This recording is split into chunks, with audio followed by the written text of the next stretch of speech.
plus d'espace pour les débats parlementaires, plus de temps pour les analyses et les décryptages, plus de rendez-vous citoyens. La chaîne parlementaire Assemblée nationale vous donne rendez-vous 24 heures sur 24. Disponible sur lcpan.fr ainsi que sur les réseaux Free, Orange, Bouygues Télécom et la 9box de SFR. Votre programme sur la chaîne parlementaire Assemblée nationale.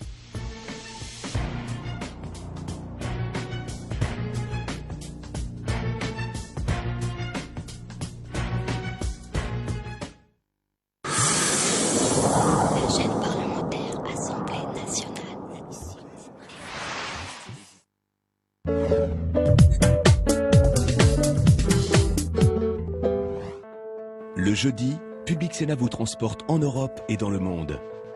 Parole du monde, présentée par Caroline Delage, est une fenêtre sur les évolutions de la planète. Le rendez-vous de l'actualité internationale en partenariat avec France Info et Courrier International. Europe Hebdo vous invite à suivre l'actualité de Bruxelles à Strasbourg. Une coproduction LCPAN et Public Sénat, présentée par François Baudonnet et Katia Gilder. Les jeudis d'ailleurs, c'est sur Public Sénat à 18h30 et 22h30. Bonsoir à tous, notez les rendez-vous que vous propose Public Sénat jusqu'à 19h30, le 18h bien sûr dans quelques secondes avec en avant-première les déclarations de Nicolas Sarkozy au Figaro à paraître demain avec Philippe Gouliot qui a participé à l'interview à l'Elysée. À 18h30 Europe Hebdo, toute l'actualité européenne avec François Baudonnet et Katia Gilder et à 19h Parole du Monde avec Caroline Delage, gros plan sur la société indienne et tunisienne à l'approche d'une élection présidentielle sans surprise. Tout de suite le journal.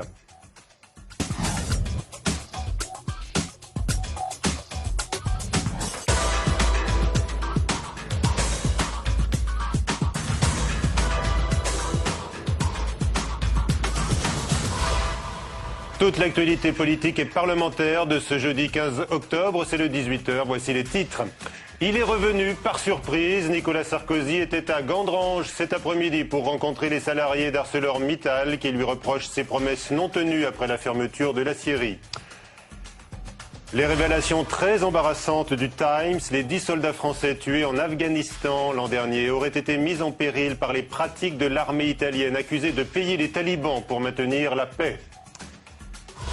Le gouvernement stoppe net toute velléité de la majorité ou d'une partie d'entre elles d'assouplir le bouclier fiscal pour en exclure la contribution au remboursement de la dette sociale. Le chef de l'État avait évité Gandrange la semaine dernière lors de son déplacement en Moselle. La colère des salariés du site sidérurgique où 600 emplois ont été supprimés et des élus avaient été très vive. Surprise aujourd'hui, le chef de l'État s'est invité à une réunion à la mairie pour annoncer un contrat de 300 millions d'euros avec un sidérurgiste anglo-néerlandais, la société Corus. Nous sommes en ligne avec Jean-Pierre Masseret, président socialiste de la région Lorraine. Bonsoir. Bonsoir. Dites-vous ce soir, promesse tenue? Non, attendez, le président de la République est revenu à Gandrange aujourd'hui par surprise, comme vous l'avez indiqué, parce que la semaine dernière il a fait l'impasse, mais il n'est pas allé à l'usine de Gandrange, il était à la mairie de Gandrange. Et l'information selon laquelle à laquelle vous faites écho, à savoir la commande par RFF de Réseau Ferré de France à Corus, entreprise d'Ayange, qui fabrique des rails pour les TGV, est effectivement une annonce. Pour le reste, il s'est agi simplement de visiter l'application de ce que nous avions signé avec Luc Châtel il y a quelques mois en préfecture de Lorraine à Metz. Donc il n'y a pas de nouvelles, au contraire, je dirais qu'il y a des investissements qu'il devait faire à Gandrange, commune de Gandrange, qui sont partis ailleurs. Et surtout, il fallait obtenir du président de la République une stratégie industrielle pour la Lorraine. On en est encore très loin. Mais il s'est sorti une épine du pied habilement. Hein. Oui. Salut l'artiste de ce point de vue-là. Il vient subrepticement, comme ça, il n'y a pas de manifestation, il ne se passe rien. Moi, j'ai été prévenu à 14h40 pour une réunion de 15h. Donc, c'est à peu près quand même comme ça que ça s'est produit. Donc, c'est un peu cavalier pour une part, mais il a pris des engagements de s'intéresser à la Lorraine. Maintenant, on va lui fournir des dossiers qui vont marquer réellement son intérêt ou pas. Très bien, merci beaucoup Jean-Pierre Masseret d'avoir réagit ainsi à cette réunion surprise, on le disait, du chef de l'État aujourd'hui à Gandrange. Nicolas Sarkozy, en tous les cas, en pleine opération Reconquête. Il a accordé une longue interview au Figaro qui paraîtra demain. Philippe Gouliot nous en livrera la teneur dans un instant. Une prime à la relocalisation des entreprises. C'est la proposition du ministre Christian Estrosi lors des États généraux de l'industrie. Une aide sous forme de crédit d'impôt pour les sociétés rapatriant une partie de leur fabrication en France. 25e suicide à France Télécom. Un ingénieur en arrêt maladie depuis un mois. Il s'est pendu à son domicile de Lannion où se trouve un centre de recherche de l'opérateur téléphonique. Et on a vu le président de France Télécom, M. Lombard, s'est rendu immédiatement sur place. Une fin de non-recevoir du gouvernement aux propositions d'alléger le bouclier fiscal. Idée encore timide, mais venue de certains à l'UMP au nom de la solidarité sociale. Ironique, le socialiste Michel Sapin évoque le remords de la droite. Enquête parmi les parlementaires du Sénat. Fabrice Cunet. La proposition a fait bondir les membres du gouvernement, car le bouclier fiscal est intouchable dans l'esprit de Nicolas Sarkozy. Auditionné au Sénat, le ministre du Budget, lui, n'est pas au bout de ses surprises, car le président de la Commission des Finances, ici, veut aller encore plus loin. Ça bouge et ça va dans la bonne direction. Je considère que le bouclier fiscal est un dispositif qui n'est pas équitable. Deuxième inconvénient, c'est que lorsque les impôts doivent augmenter, et malheureusement nous savons bien qu'ils devront un jour augmenter, seuls ceux qui sont au bouclier fiscal n'auront pas de supplément d'impôt. Voilà deux motifs pour supprimer le bouclier fiscal. Alain Vassel est le monsieur sécurité sociale au Sénat. Face à une dette de 60 milliards d'euros en 2010, soustraire la CRDS du bouclier fiscal n'est qu'un début de réponse selon lui. D'un autre côté, soyons réalistes. Ce n'est pas en faisant sauter le bouclier fiscal pour la CSG et la CRDS sur ceux qui en bénéficient que ça va nous rapporter des sommes suffisantes pour assurer l'équilibre. Même symbolique en termes de recettes, l'idée crée une brèche politique sur la question des cotisations sociales à quelques jours de l'étude du projet de loi de finances. Gouvernement, Parlement, le bras de fer a bel et bien commencé. Nouvelle offensive du Parti socialiste sur le thème de l'indépendance de la justice. Robert Badinter s'est élevé aujourd'hui contre la modification annoncée de la composition du Conseil supérieur de la magistrature, y voyant une atteinte à l'indépendance de la magistrature. On écoute à la tribune Robert Badinter. S'agissant de l'organe qui est chargé de garantir et d'assurer l'indépendance, dont je ne dirai jamais assez, mais nous sommes tous convaincus, mais nous l'oublions, je ne dirai jamais assez, qu'il est au cœur de la justice d'une démocratie, que là où il n'y a pas d'indépendance assurée des magistrats, il n'y a pas de crédibilité pour l'opinion publique de la démarche judiciaire. Voilà, Robert Badinter aujourd'hui et Michel Alliot-Marie a répondu en se portant garante de l'indépendance de la magistrature. Les 8 maires UMP d'arrondissement ont claqué la porte aujourd'hui d'une réunion avec Bertrand Delanoë, le maire de la capitale, estimant, je cite, qu'on se foutait d'eux. L'opposition estime être victime de disparités avec les mairies de gauche de la capitale dans la répartition des budgets d'investissement.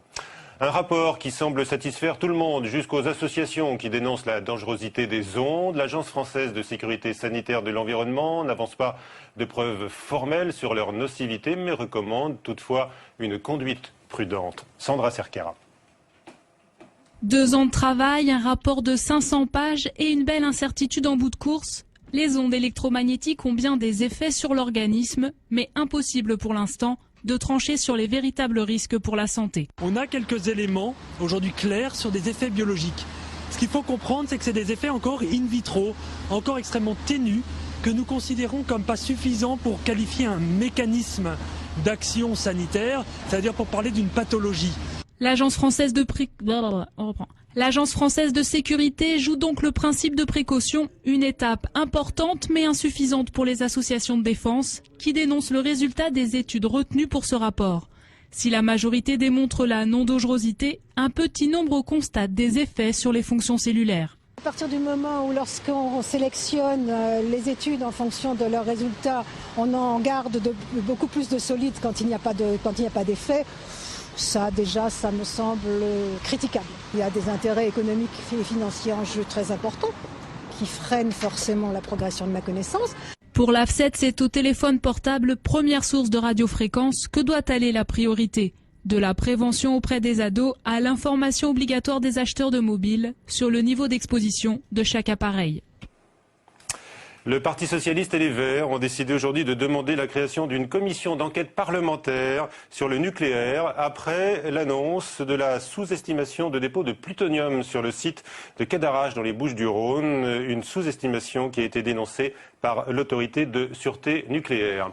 Le magazine Newsweek appelle l'Italie à jeter Berlusconi. L'Italie ne peut plus se permettre les bouffonneries de son playboy en chef, écrit le magazine américain dans son édition européenne à paraître, édition qui fait référence à Néron et aux Borgia, à la débauche et à la corruption.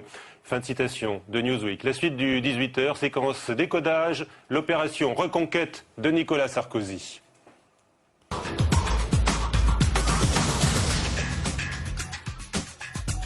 Avec nous, Philippe Gouliot du Figaro. Bonsoir. Bonsoir. Il tient en main l'interview présidentielle que son journal diffusera demain sur 2 pages.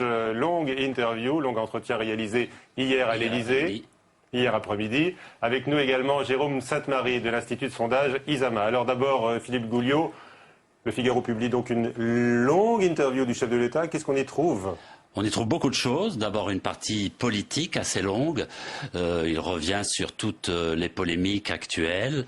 D'abord celle qui concerne son fils, évidemment. Qu'est-ce qu'il dit sur son fils, il dit d'abord que ce n'est absolument pas du népotisme, puisque c'est une élection, la présidence de l'EHPAD, l'établissement d'aménagement de la Défense, que après tout, il y a 45 conseillers généraux dans les Hauts-de-Seine. Pourquoi pas lui, dit-il. Pourquoi pas lui, mon fils voilà, pourquoi pas lui? Il est compétent. La compétence ne dépend pas de l'âge et de toute façon c'est une présidence non rémunérée, donc il ne s'agit en aucun cas d'une prébande. Donc a priori il ne devrait pas y avoir de retour sur cette question-là. Je pense que alors que les appels se multiplient dans la majorité quand même pour inciter Jean Sarkozy peut-être à renoncer et à attendre un peu. Hein. Oui, ce matin d'ailleurs Louis Giscard d'Estaing, qui sait ce que c'est que d'être fils d'eux, a estimé que si Jean Sarkozy renonçait, ce serait une façon de s'honorer. Oui. Et donc bon, on verra si ce genre d'appel pèse par rapport à l'affirmation de son père que tout cela est tout à fait normal. Donc en tous les cas, il rejette les accusations de népotisme. Absolument. Et il réagit encore une fois à la polémique, cette fois visant son ministre de la Culture. Frédéric Mitterrand, dit-il, n'a fait absolument pas l'apologie du tourisme sexuel. Au contraire, il a condamné en termes très fermes. Et il affirme qu'en tant que président de la République, il ne laissera pas assimiler homosexualité et pédophilie. Donc alors, il est très ferme là-dessus. Il est très ferme. J'ai noté que la première question que vous lui posez au chef de l'État concerne le désordre dans la majorité. Oui, absolument. On est à mi-mandat et c'est vrai qu'on voit bien que le président de la République a pour la première fois depuis son élection des difficultés avec sa majorité, que ces difficultés sont grandissantes. Ça tangue. Ça tangue et ça tangue sur beaucoup de sujets. Pas seulement les polémiques sur Jean Sarkozy et Frédéric Mitterrand, mais aussi la taxe professionnelle qui inquiète, la taxe carbone qui n'est pas très bien passée. Et même le bouclier fiscal, on en a parlé. Le bouclier fiscal. On voit bien qu'il y a beaucoup de sujets. Pas question non plus de revenir. Il sera là aussi assez ferme. Alors, il maintient son cap, il affiche toujours son volontarisme. Exactement. Il est déterminé à lutter contre les immobilismes et les forces de la réaction. Ça, ce sont ses termes. Ce sont ses termes. Mais quand même, un mea culpa entre les lignes. Il y a un mea culpa sur l'affaire Clearstream. Il reconnaît qu'il aurait dû s'abstenir de tout commentaire. Il faut laisser passer la justice, dit-il. J'ai voulu que la vérité éclate. Elle est en train d'éclater. Laissons la justice passer. Laissons le procès aller jusqu'à son terme. Voilà, il regrette donc son coupable prononcé à 20h sur 2 chaînes de télévision, Philippe Gouliot. Et qui aussi a probablement contribué à entretenir un certain trouble dans la majorité. Oui. Alors, Jérôme Sainte-Marie, bonsoir. Bonsoir. Est-ce qu'il y a un risque aujourd'hui de décrochage sérieux de l'opinion par rapport au chef de l'État? Le Figaro l'interroge, entre autres, on y reviendra, Philippe, sur l'adhésion aux valeurs qui lui avaient permis de conquérir l'Élysée. Vous citez le travail, le mérite, Absolument. etc. Oui, enfin le risque, il est là à double titre. Tout d'abord parce que plus encore que tout simplement parce que quand on parle de l'opinion, c'est l'opinion en général. Et Nicolas Sarkozy entame cette année civile cette année en tout cas, avec une cote négative dans l'opinion. c'est-à-dire qu'il est à peu près à 40%. Alors les indicateurs ne sont pas tout à fait convergents, mais certains accusent une chute assez sévère. Et ce qui est plus grave, c'est le second point, c'est que cette baisse en cette rentrée se passe avant tout dans des catégories plutôt sarkozystes. C'est pas du tout une rentrée sociale avec les catégories populaires, par exemple, qui se rejetteraient massivement Nicolas Sarkozy et sa politique. C'est plutôt le trouble qui s'installe dans sa majorité, en tout cas parmi ses sympathisants. Et d'ailleurs, je crois que le choix du Figaro n'est pas neutre, en dehors du fait que c'est un magnifique journal, c'est aussi le fait que c'est un journal qui est relativement lu, je pense, par des sympathisants de la majorité en place. Et de ce point de vue-là, que ce soit pour les cadres de la majorité présidentielle comme pour les lecteurs de base, il y a des messages importants à faire passer. Oui. Le principal que je retiens de ce que vous venez de décrire est finalement que la politique présidentielle est une machine qui ne connaît pas la marche arrière. C'est-à-dire qu'on ne revient jamais sur ce qui a été fait. Parfois on nuance, mais très longtemps après, jamais sous la pression.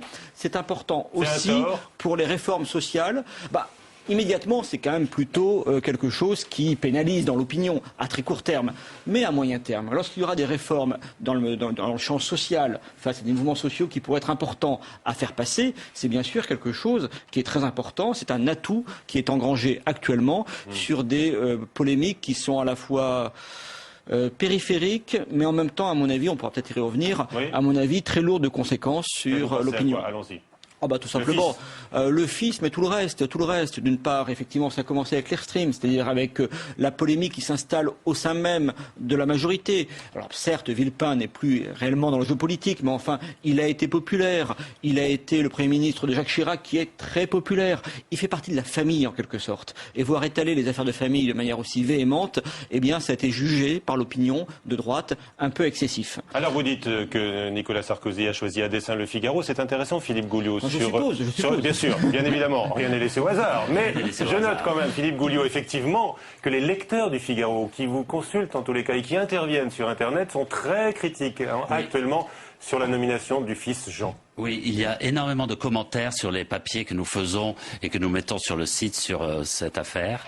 Ils sont très sévères en général, assez unanimement, on peut dire. Et je pense qu'effectivement c'est un signe. Alors évidemment je ne confonds pas tout à fait les lecteurs du Figaro avec les internautes du Figaro.fr, mais enfin il y a quand même ce sont un peu les mêmes, on peut l'imaginer. On peut l'imaginer, et donc ils sont effectivement assez sévères, et les commentaires sont très très nombreux, exceptionnellement nombreux. Très nombreux et très donc critiques, ça mobilise. encore une fois, très très dur. Et Jérôme Sept-Marie disait donc, alors ce qui caractérise la marche de l'Élysée, c'est qu'il n'y a pas de marche arrière. Quand même, vous avez passé du temps hier avec l'équipe du Figaro autour du chef de l'État. Il n'y a pas de marche arrière, mais est-ce que vous l'avez quand même senti un peu ébranlé ? Je pense qu'il est très mécontent, effectivement, de cette polémique. Lui, il ne parle pas d'affaires. Est-ce qu'il a exprimé des doutes ou est-ce qu'il essayait lui-même de se convaincre en vous parlant ? Non, il souligne quelque chose qui est tout à fait exact, c'est que il arrive bientôt à mi-mandat. Et dans cette même période, ses prédécesseurs ont tous connu des difficultés beaucoup plus grandes. C'est vrai que après la réélection de Jacques Chirac en 2002, les élections intermédiaires ont toutes été perdues, les régionales, les cantonales, les européennes. Et lui, au contraire, met en avant la victoire très large de l'UMP. Il se satisfait aussi de la façon dont fonctionne cette UMP, à laquelle effectivement au départ peu de gens croyaient, d'ailleurs même lui n'y croyait pas beaucoup, et qui a réussi à être cette force majeure de la vie politique et qui fait des scores très élevés au premier tour. Il se félicite aussi du résultat de David Douillet. Il n'est pas encore élu, mais bon. Il n'est pas encore élu, mais il fait un score très élevé, effectivement, et il distance beaucoup. Jean peut-être sur l'électorat. Voilà, alors des Yvelines, on verra. ça c'est une crainte. C'était moins net. Rambouillet c'était moins net, mais la situation était assez différente. 5 voix d'avance pour le candidat du UMP. Mais la candidate verte, en l'occurrence, était assez solidement implantée, Annie Poursinov. Donc la situation est très différente. Elle faisait moins. Enfin, je ne dis pas que le candidat socialiste fait peur, mais je veux dire, il peut y avoir une mobilisation plus grande en faveur d'un candidat vert. Est-ce que vous l'avez senti énervé par les polémiques ? Parce que la presse étrangère, notamment, il est très énervé ne par ça. cesse de se moquer de la France aujourd'hui. Oui, il est très énervé par ça, par ces polémiques et par ce climat qu'il juge très néfaste. Oui, et à qui fait-il porter la faute à l'opposition et à la presse, ça c'est toujours un peu facile, mais à l'opposition évidemment, parce que il affirme que l'opposition n'ayant pas d'angle d'attaque sur sa politique, choisit des polémiques périphériques pour l'affaiblir. Et il dit aussi qu'à travers son fils, c'est lui qui est visé. Ouais. Oui, j'ai l'impression quand même que ces polémiques ne naissent pas réellement au sein de l'opposition et en tout cas vivent notamment à travers Internet, par exemple, bien au-delà des cercles partisans. Pour une fois, j'ai l'impression cependant que les sondages disent plus la vérité que les urnes. C'est-à-dire que les élections auxquelles vous faites allusion, c'est-à-dire les élections partielles actuellement, ou même les élections européennes, sont des élections qui concernent finalement très peu d'électeurs puisque la participation est extraordinairement faible. Alors que les sondages concernent l'ensemble de la population, y compris les catégories populaires. Et parmi celles-ci, comme parmi l'ensemble de l'opinion, on sent bien que la marque Sarkozy, une marque de transgression par rapport aux élites, eh bien cette marque-là est réellement atteinte par les 2 dernières affaires, c'est-à-dire concernant son fils et concernant Frédéric Mitterrand. Je parlais des valeurs tout à l'heure, Philippe Gouliot, vous l'interrogez là-dessus, sur ces valeurs de campagne et sur la réalité d'aujourd'hui. Il dit qu'il est toujours fidèle à ses valeurs, qu'il n'a pas trahi ses engagements et qu'il ne les trahira pas. Il nous dit aussi qu'il n'a pas été élu pour augmenter les impôts et qu'il ne les augmentera pas. Il y a des engagements très fermes sur ce point.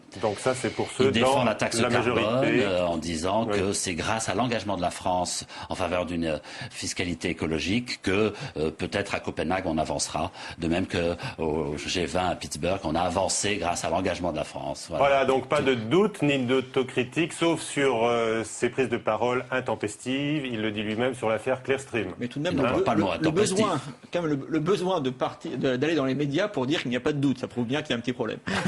Voilà, ce sera quoi la manchette du Figaro demain, Philippe Gouliot? Je pense que ça sera sur les impôts. Nous n'augmenterons pas les impôts. D'accord. Eh bien, c'est justement ce qui la était question prévu quand je suis venu.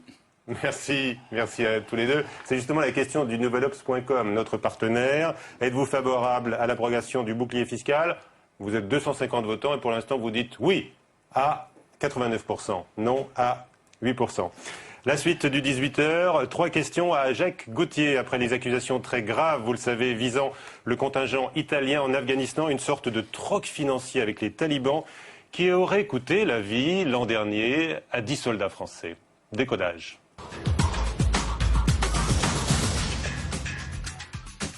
Trois questions à notre invité dans quelques secondes. Les accusations d'abord, donc telles que les a rapportées le Times de Londres ce matin. Marie Brémaud.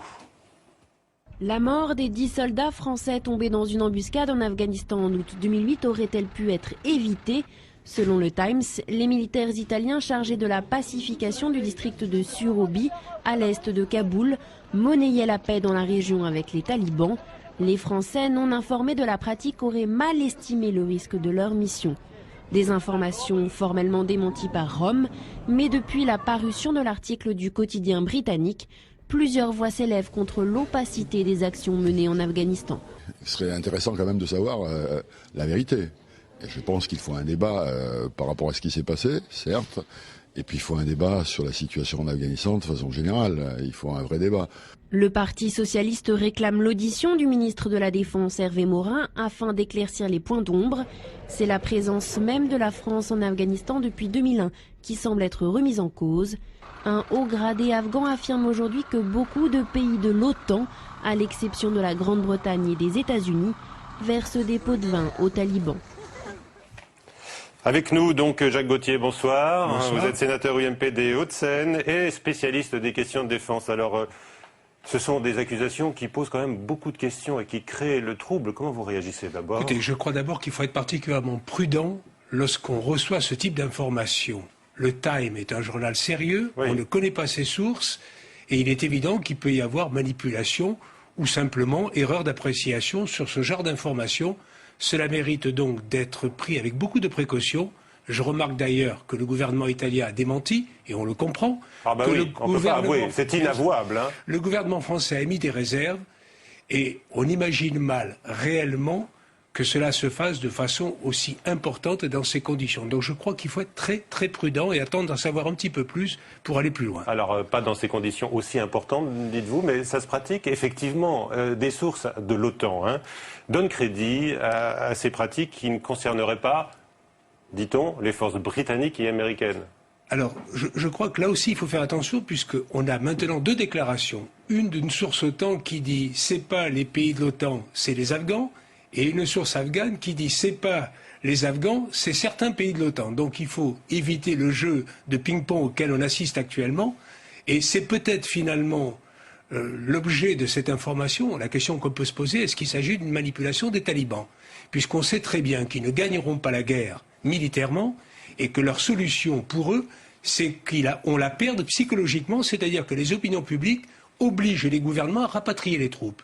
Et ce type d'information, avec les répercussions ravageuses auxquelles on assiste maintenant, est tout à fait le genre d'élément qui peut amener les opinions publiques à basculer encore plus qu'elles ne le sont actuellement. Bien sûr, c'est un des éléments du débat, la guerre psychologique en quelque sorte, et on sait que les talibans sont passés maîtres dans cette guerre-là. Néanmoins, on revient aux faits, monsieur le sénateur. Est-ce qu'on peut payer comme ça l'ennemi pour avoir la paix? Alors, même à petite échelle, même quelques dizaines de milliers de dollars, dit-on parfois. Alors, le fait n'est pas constaté. Ce qu'on sait pour des guerres différentes, je pense à l'Irak, c'est que souvent, il a fallu soutenir des seigneurs de la guerre locaux, je ne parle pas des adversaires, mais des seigneurs de la guerre, pour obtenir la neutralité. Et on sait qu'a priori, les services américains l'ont fait. Ce n'est pas une certitude, mais c'est quelque chose qui est à peu près avéré.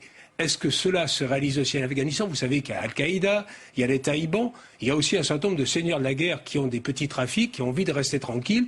Et on peut penser qu'il y a pu y avoir des arrangements de ce genre. Mais ça ne concerne pas les talibans, ça ne concerne pas les Al-Qaïda, et on n'a aucune certitude. Donc, avant d'avancer sur ce terrain miné, je crois qu'il faut attendre d'avoir un peu plus d'informations. C'est quelque chose qui peut se faire dans la contre-insurrection, mais de façon périphérique et pas de façon directe avec l'ennemi. De même qu'il faut discuter avec les talibans, je ne crois pas qu'il faille commencer par les acheter, même si on doit se souvenir qu'eux-mêmes achètent leurs troupes.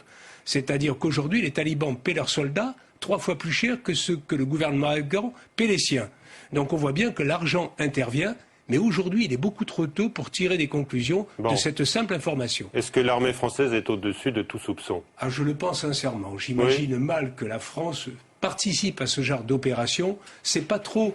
Vous connaissez les difficultés financières de notre pays, et c'est en plus pas trop dans notre déontologie, dans notre façon de travailler. Vous l'avez dit, donc évidemment, ces révélations, qui demandent encore à être prouvées, bien évidemment, peuvent relancer la nécessité d'un débat sur l'engagement de la France en Afghanistan. Est-ce que vous estimez que le ministre doit venir s'expliquer? Écoutez, vous savez qu'au niveau du Sénat, le président Larcher a décidé d'organiser très prochainement un déplacement en Afghanistan avec les présidents des groupes politiques, pour se rendre sur place, constater au niveau militaire l'état de la situation et après organiser un débat au Sénat en séance publique, auquel participera bien entendu le ministre. J'ai vu qu'aujourd'hui, le président socialiste du groupe de l'Assemblée faisait une démarche analogue, mais le Sénat est en avance sur ce point et donc nous aurons, fin novembre, début décembre, un débat éclairé par la visite qu'organisera le président Larcher. Jacques Gauthier, vous avez dit les talibans savent qu'ils ne peuvent pas gagner la guerre. Mais y a-t-il vraiment une issue à ce conflit qui dure depuis 8 ans maintenant? Écoutez, vous savez, les guerres de contre-insurrection ne se gagnent pas militairement en principe. Ce qu'il faut, c'est arriver à permettre aux Afghans de prendre en compte directement leur défense et aussi de faire ce combat. C'est-à-dire qu'au-delà de la partie militaire, il faut les aider, et c'est l'action que conduit la France en Surobie et en Kapisa, les aider à reconstruire les infrastructures, les écoles, mettre en place une administration sérieuse. Il est évident que tout ça est essentiel si nous voulons pouvoir petit à petit nous dégager du terrain afghan, mais cela prendra encore des années. Ne croyons pas que dans 6 mois, 1 an, 2 ans, nous serons quittés l'Afghanistan. Nous y sommes pour longtemps et nous y sommes pour mettre en place une afghanisation du terrain. Est-ce qu'on a encore besoin de 10 000 à 15 000 soldats supplémentaires dans le sud du pays, comme le demande le commandement de l'OTAN dans la région? Alors écoutez, là vous me permettez de dire qu'une des spécificités de l'OTAN, c'est que certains pays, et c'est la règle, gèrent l'utilisation de leurs troupes et l'emploi de leurs troupes. On a donc beaucoup de pays dont les soldats ne sortent pas et restent dans des bases de défense assurant la protection. Je ne les citerai pas, mais on les connaît. Il y en a d'autres qui définissent des sorties dans la journée, mais on ne sort pas le soir.